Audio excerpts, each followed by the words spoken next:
Okay. So,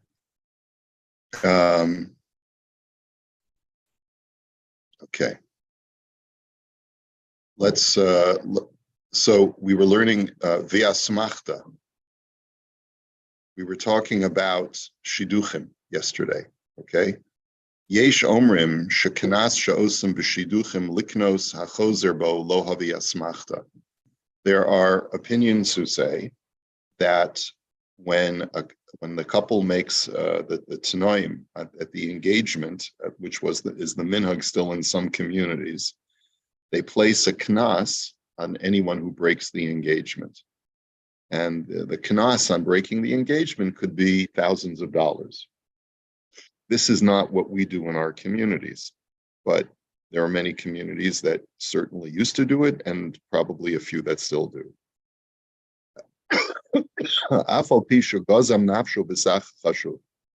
Even though many times the amount could be an exorbitant amount.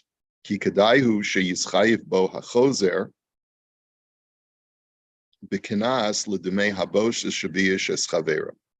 says because a lot of times that amount is commensurate, is appropriate to the amount of embarrassment that was incurred by the other side. Moshe, we know of a case where the wedding was called off the day of the wedding, just recently, right? And the rabbi from the other side reached out to me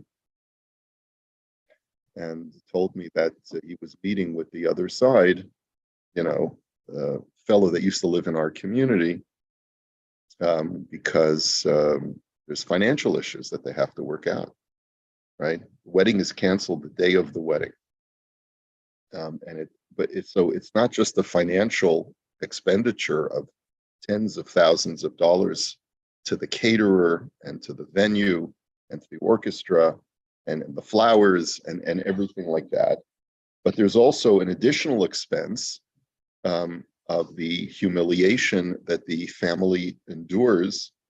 And that amount, therefore, is an appropriate amount, even though one looks at it and may say $100,000 if you break off the engagement, is that really appropriate? And the answer is yes, when you consider the amount of humiliation. Shahabushahu kol kach gadol shekadaihu lahavsido avur ze v'yoter mizeh. He says the humiliation is quite significant, and it's therefore worth paying that amount and even more. V'chein haminhag pashut b'chol galilot elu. And he says, and that's the minhag in our locations. He's quoting a sefer. V'nechlaku haposkim miba'inon kinyan. And the poskim disagree as to whether or not you need a kinyan or not. Now, who is he quoting over here? I believe, he's quoting the Shulchan Aruch. He's quoting the Shulchan Aruch itself. That says that sometimes, if in advance the two sides make a negotiated agreement that this will be the knas, if between now and the wedding either side backs out, they will have to pay the other side this penalty, then that's perfectly appropriate, even if it's a huge amount. And one could say, oh, I wasn't serious. It's just an asmachta. No, it's not an asmachta. Whether or not you need to have a kinyan is another machlokas. So if there wasn't a kinyan and the other side, the side that backed out, doesn't want to pay, they might have a case in Beis Din saying, well, look, there's a machlokas haposkim whether you need a kinyan or not. We didn't make a kinyan, and therefore I don't have to pay. Now, va'ayin mishpat shalom aleiza dvarim umumim yecholim levatel shidduch b'li kanas. However, I refer you to the Sefer Mishpat Shalom, who goes through a whole list of legitimate reasons that you're allowed to call off a wedding if you discover new facts about the chassan or the kala that you were not aware of before.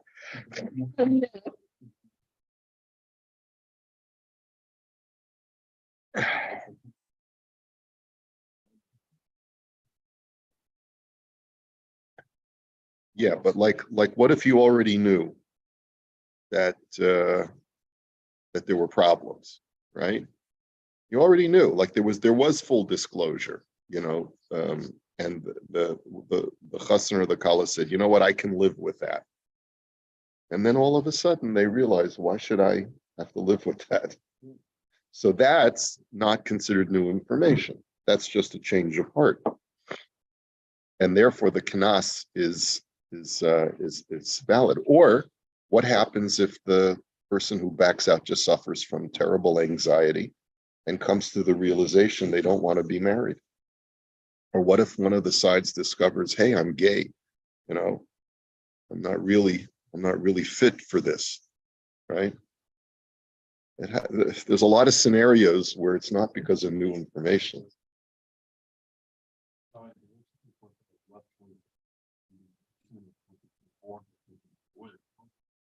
Right. So, yeah. Financial loss, that's one thing. Right. Right. So there's the actual out-of-pocket expense that you have to cover for the other side, right? And what it was about. Yeah.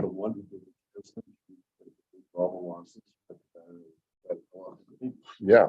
Unless the other side can claim that, well, it's not my fault I had to back out. In other words, I had to back out because of X, Y, and Z that either were discovered, like you said, or we got into the kids got into a big fight, right? Kids got into a big fight. They realized they're not compatible, right?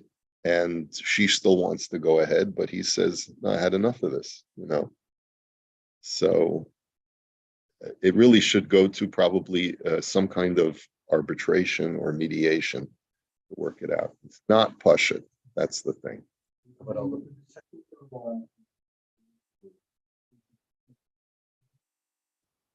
Well, you can put together any kind of arbitration or mediation panel that you like. This is not a question of legal, at least not at the outset. You could take it to a beis din if the other side refuses to pay. We back out. We're not paying a penny for what we committed to pay for the wedding. But you mean to tell us? Well, sometimes there's a recognition on both sides. We recognize we should pay, but we don't think we should pay that much. Let's go take it to a Rav, or let's go take it to 3 Rabbanim. You put together an arbitration panel. That's what a beis din is. Yeah. We should know of such things.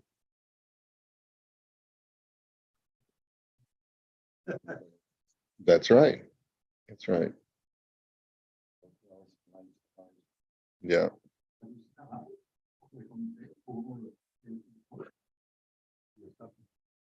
It just happened with someone that we know.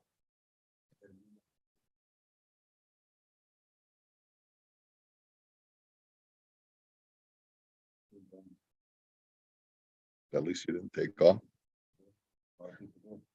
Yeah. All right. Tekiyas kaf. Neder o shvua mahani afilu ba'asmachta.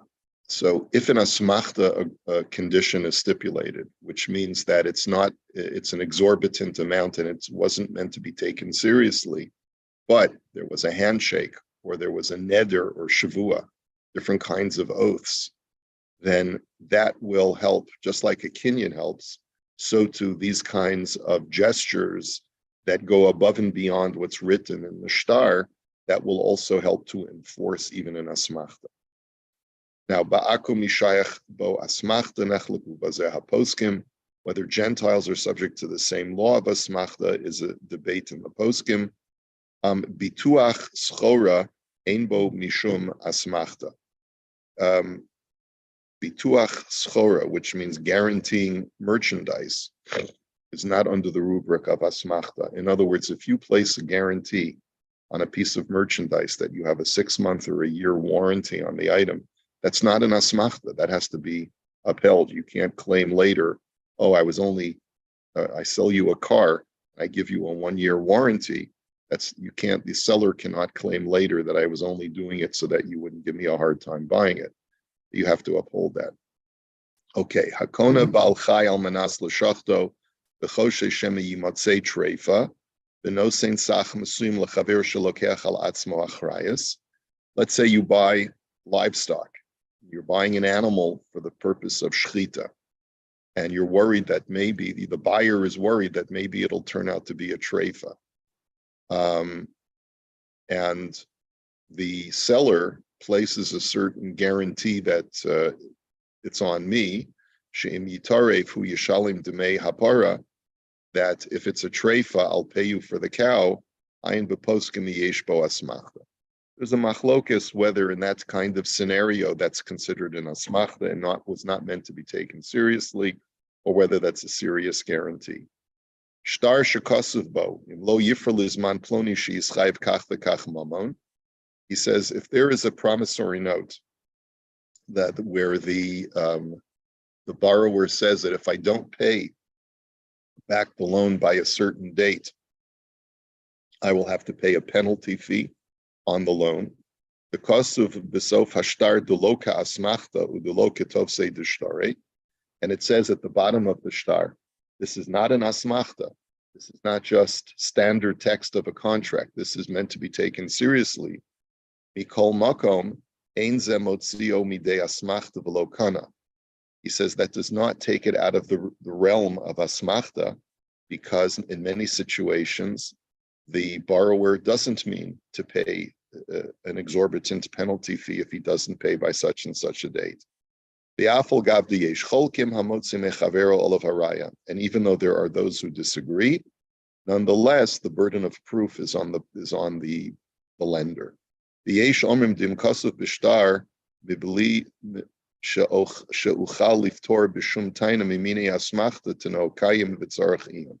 If, however, there are additional words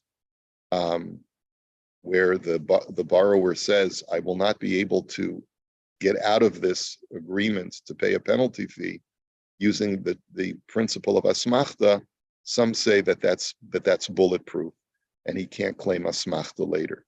So there are ways, obviously, like we learned in the halacha, to protect yourself from the claim of asmachta. But by the way, in every ksuva, it says, Delo ka'asmachta, v'lo ketufsa d'shtari. That's the text of the ksuva, that this contract is meant to be taken seriously and is not an asmachta. In other words, it actually is a promissory note, a ksuva, that is worth a certain amount of money. Okay, and unfortunately, when a couple gets divorced, what they generally do is the wife has to agree to have her ksuva torn up, because otherwise it is collectible. It can be used to collect a certain sum. Okay, we'll hold it here for today. Sorry I was a little late. Have a wonderful Shabbos, everyone.